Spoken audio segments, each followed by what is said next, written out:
जय हिंद दोस्तों। देखिए, आज जो हम लोग थ्योरम नंबर 10.11 करेंगे। 10.11 थ्योरम बहुत ही इम्पोर्टेंट है आप लोगों के लिए, इसको समझना बहुत ज़रूरी है ना।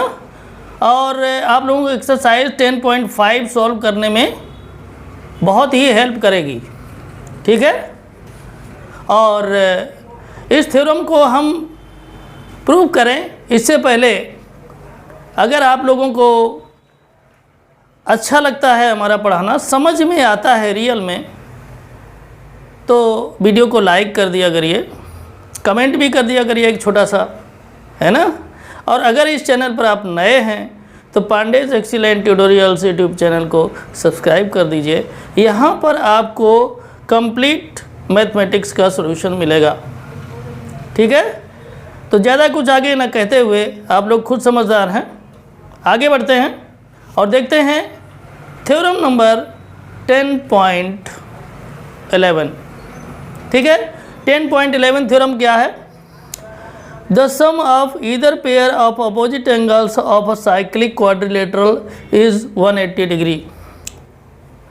साइक्लिक क्वाड्रिलेटरल, देखो जल्दबाजी में मत रहिएगा, हम भी बढ़ाते हैं तो जल्दबाजी में नहीं बढ़ाते हैं, है ना। आराम से समझिए, क्योंकि ज्योमेट्री में थोड़ी सी प्रॉब्लम आती है, तो उसके लिए बस आप जल्दबाजी करेंगे तभी प्रॉब्लम आएगी, जल्दबाजी नहीं करेंगे तो कोई प्रॉब्लम नहीं आएगी। क्लियर? तो फिर आगे बढ़ें और आराम से इसको समझने की कोशिश करिए, ठीक है ना। यहाँ पर एक नाम आया साइक्लिक क्वाड्रिलेटरल। साइक्लिक क्वाड्रिलेटरल क्या होता है? क्वाड्रिलेटरल तो आप लोग जानते ही हैं कि कोई भी ऐसा डायमेंशनल स्ट्रक्चर जिसकी 4 डायमेंशन हो, 4 साइड हो, तो वो आपका क्वाड्रिलेटरल होता है, ठीक है। यहाँ साइक्लिक की बात क्या आ गई?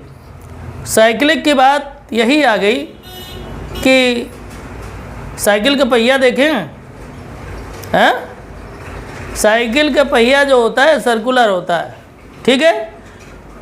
और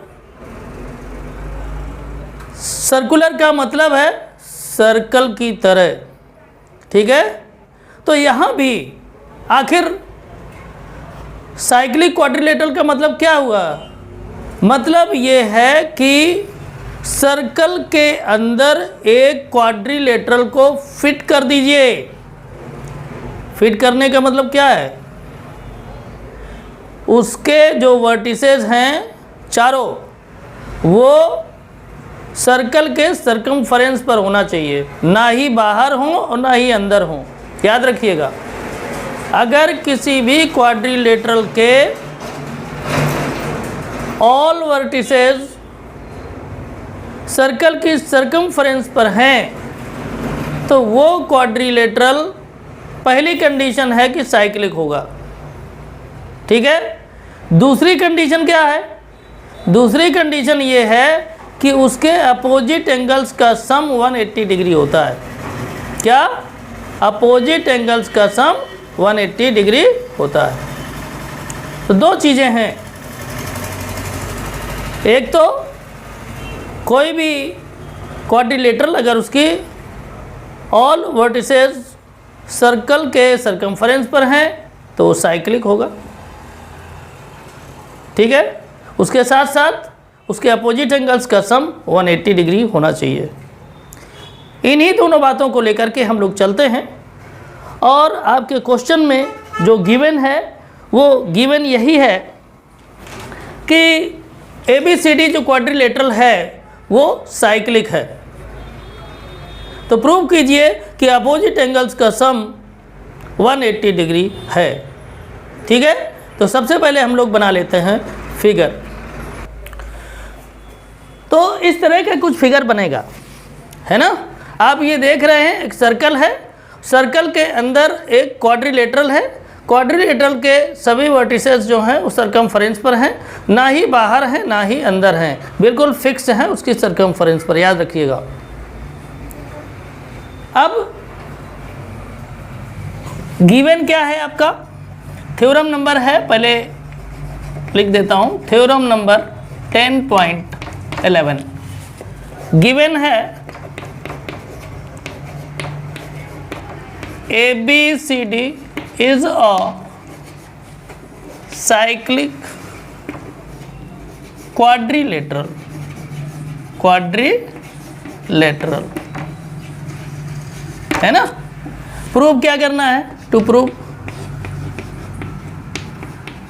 प्रूव करना है angle A plus angle C, angle A का अपोजिट एंगल सी है, इक्वल टू 180, और angle B plus angle D equal to 180।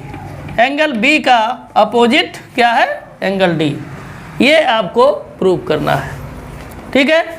Prove करने के लिए सबसे आसान तरीका हमें यही समझ में आता है कि हम एंगल्स के नंबर डाल देते हैं, क्योंकि A B C, B A C, C D A, इस तरीके से करने में कभी कभी आप लोग हो जाते हैं कंफ्यूज, है ना। तो हम ये चाहते हैं इसके बजाय मैं अगर नंबर डाल दूं तो आपके लिए हो जाएगा आसान, ठीक है। तो नंबर डाल देते हैं। तो मान लीजिएगा ये एंगल है, इसको नंबर 1 दे दीजिए, पहला एंगल, और ये हो जाएगा दूसरा, ठीक है, हो जाएगा ना। इसी तरह से ये हो जाएगा 3 और ये हो जाएगा 4, इसी तरह से ये हो जाएगा 5 और ये एंगल हो जाएगा 6, इसी तरह से ये एंगल हो जाएगा 7 और ये एंगल हो जाएगा 8। कोई दिक्कत है नहीं ना। तो अब हम लोग चलते हैं और प्रूव करना शुरू करते हैं। इसको साफ कर देते हैं।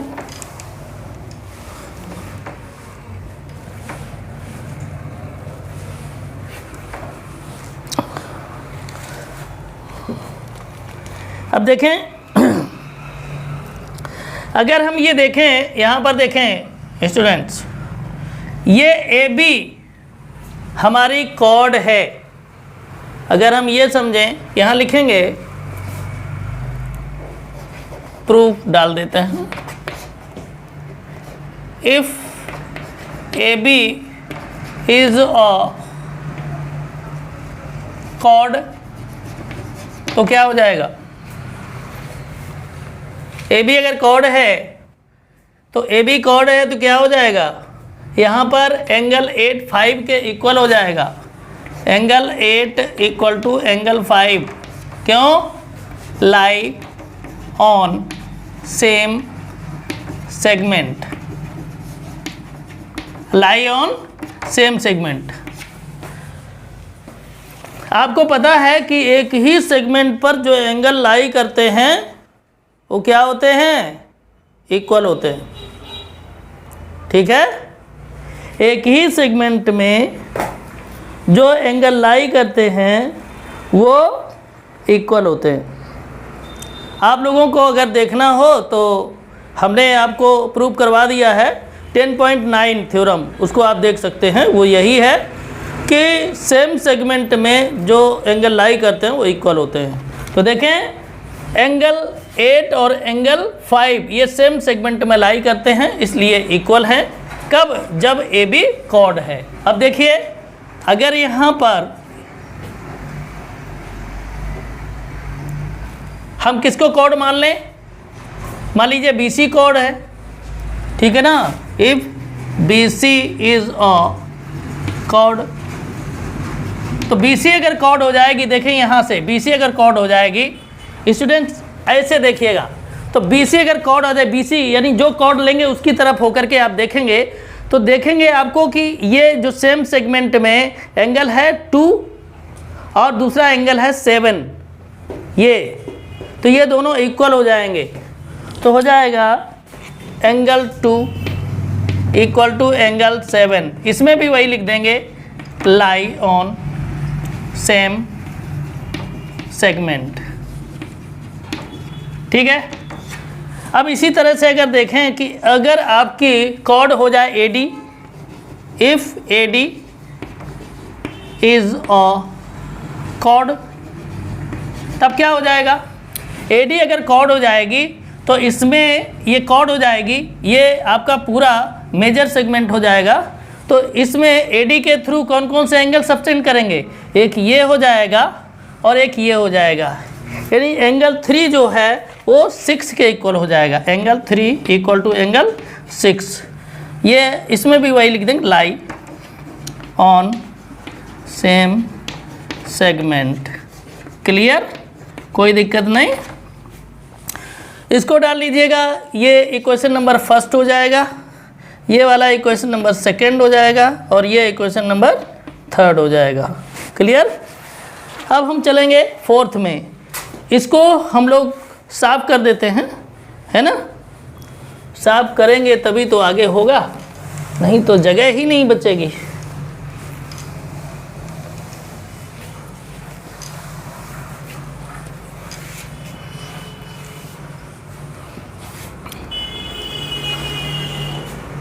तो अब देखिए, ए बी कॉर्ड हो गई, बी सी कॉर्ड हो गई, ए डी कॉर्ड हो गई। अब एक ही बची सी डी या डी सी। लिखें if C D is a chord. अगर सी डी कॉर्ड हो जाएगी तो एंगल कौन से सब्सटेंड करेंगे? इसके थ्रू ये एंगल सब्सटेंड कर रहा है और एक ये एंगल सब्सटेंड कर रहा है, यानी एंगल 1 और एंगल 4। यह आ जाएगा एंगल 1 इक्वल टू एंगल 4। ये हो जाएगा इक्वेशन नंबर आपका 4। इसमें भी लिख देंगे lie on same segment. Clear. अब लिखेंगे यहाँ ऐड, चारों जो आपके इक्वेशन है उनको ऐड कर देंगे। Add equation 1 2 3 and 4। तो अब ऐड कर दीजिए, क्या दिक्कत है। तो ऐड करेंगे, तो ऐड करने में आपका आ जाएगा, पहले लिया था ए बी, तो ए बी में क्या था, पूरा एंगल ऐसे ही ऐड कर दीजिए। पहले क्या हो जाएगा, एंगल, या इसको इस तरह से ना करें, एक तरह से और हो सकता है। यहाँ लिख दें by angle sum property of quadrilateral.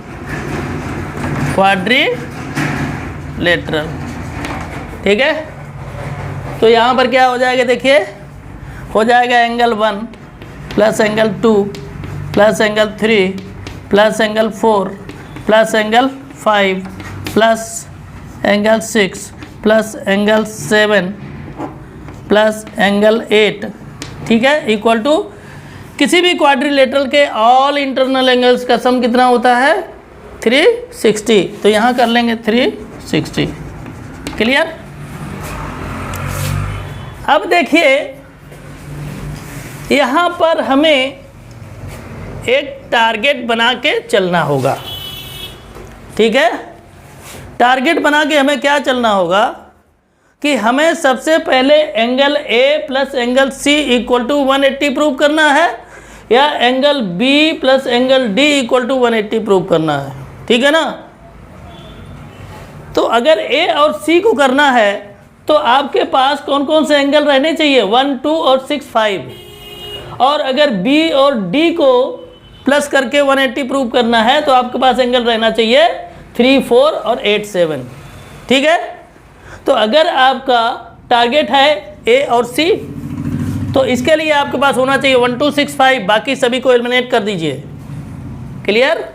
तो यहाँ पर देखिए 1 2 होना चाहिए, तो 1 2 को वैसे ही लिख लीजिए, टच मत करिए, 1 प्लस 2। ठीक है। और एंगल 3 ध्यान दीजिए, एंगल 3 देखें किसके इक्वल है, क्योंकि यहाँ पर अगर ए सी को आप प्रूव करना चाहते हैं angle A plus angle C equal to 180, तो आपको 1 2 और 6 5 ही रखना है, बाकी नहीं रखना है। तो यहाँ एंगल 3 आ गया, तो एंगल 3 किसके इक्वल है, एंगल 6 के। तो यहाँ कर दीजिए 3 की जगह पर एंगल 6। ठीक। अब एंगल 4 की हमें ज़रूरत नहीं है। एंगल 4 किसके इक्वल है, आपको हमने लिखवाया है एंगल 4 एंगल 1 के इक्वल है, तो एंगल 1 कर दीजिए। प्लस एंगल 5 चाहिए ये वाला, तो एंगल 5 वैसे ही रखिए। प्लस एंगल 6 भी चाहिए तो 6 रखिए। अब एंगल 7 की जगह पर क्या हो जाएगा, एंगल 7 किसके इक्वल है, एंगल 2 के इक्वल है। और एंगल 8 किसके इक्वल है, एंगल 8 एंगल 5 के इक्वल है, इक्वल टू 360। क्लियर। अब इसको कर देते हैं, आगे बढ़ाते हैं इसको। अब आप देखेंगे एंगल 1 भी 2 जगह है, एंगल 2 भी 2 जगह है, एंगल 6 भी 2 जगह है और एंगल 5 भी 2 जगह है, 2 जगह है ना। तो इसको हम क्या कर देंगे, 2 कर देंगे बाहर और ब्रैकेट के अंदर लिख देंगे angle 1 plus angle 2 plus angle 5 plus angle 6 equal to 360। तो हो जाएगा angle 1 plus angle 2 plus angle 5 plus angle 6 equal to 360। और ये वाले 2 से इसको कर देते हैं डिवाइड, तो डिवाइड करने पर आ जाए angle 1 plus angle 2 plus angle 5 plus angle 6 equal to 180।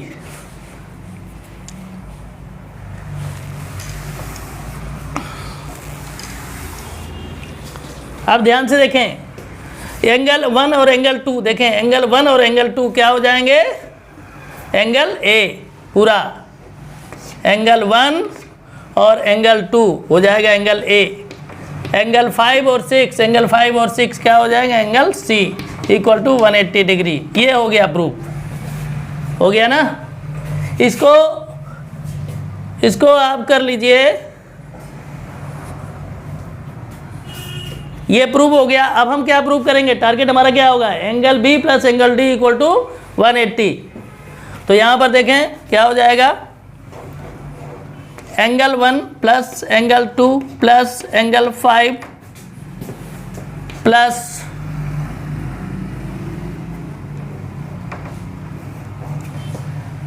Angle 6 equal to 180, ये होता है ना।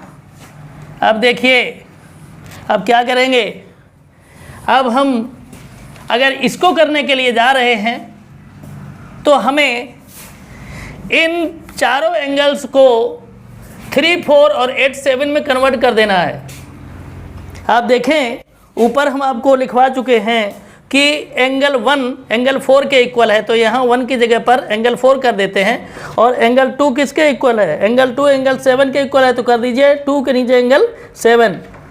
एंगल 5 किसके इक्वल है, एंगल 5 आपका एंगल 8 के इक्वल है। आप देखें पहले हम करवा चुके हैं, सब आपका नोट होगा रजिस्टर में, ठीक। एंगल 6 जो आपका है, एंगल 6 एंगल 3 के इक्वल है, तो एंगल 6 की जगह एंगल 3 कर देते हैं इक्वल टू 180, ठीक है। अब यहाँ पर आप देखें यहाँ पर हम क्या करेंगे, हमें 3, 4 एक में चाहिए और 8, 7 एक में चाहिए। तो एंगल 3 यहाँ ग्रुपिंग कर लेते हैं, एंगल 3 प्लस एंगल 4 एक ब्रैकेट में कर दीजिए और एंगल 7 प्लस एंगल 8 एक ब्रैकेट में कर दीजिए इक्वल टू 180। क्लियर। तो यहाँ पर देखें एंगल 3, 4 क्या हो जाएगा, angle 3 plus angle 4 angle B आ जाएगा, प्लस एंगल 7 और 8 मिलके क्या हो जाएगा, एंगल डी इक्वल टू 180। बस यही प्रूव करना था, ठीक है ना। आपकी 10.11 जो थ्योरम है वो प्रूव हो गई। देख लीजिए, आराम से करने की ज़रूरत है, हर चीज़ को समझ समझ कर करने की ज़रूरत है, जल्दबाजी में पढ़ने की ज़रूरत नहीं है, ठीक है। तो देखिए ये तो क्लियर हो गया। अब हम लोग आगे वीडियो में एक्सरसाइज को शुरू करेंगे और आप देखेंगे कि जितने भी हमने थ्योरम्स आपको बताई हैं वो सभी उसमें यूज होंगी। आपसे रिक्वेस्ट है कि जितनी हमने थ्योरम्स बताई हैं उनको एक बार अच्छे से फिर रिवाइज कर लें, उसके बाद एक्सरसाइज शुरू करें। क्लियर। तो इसमें इतना ही।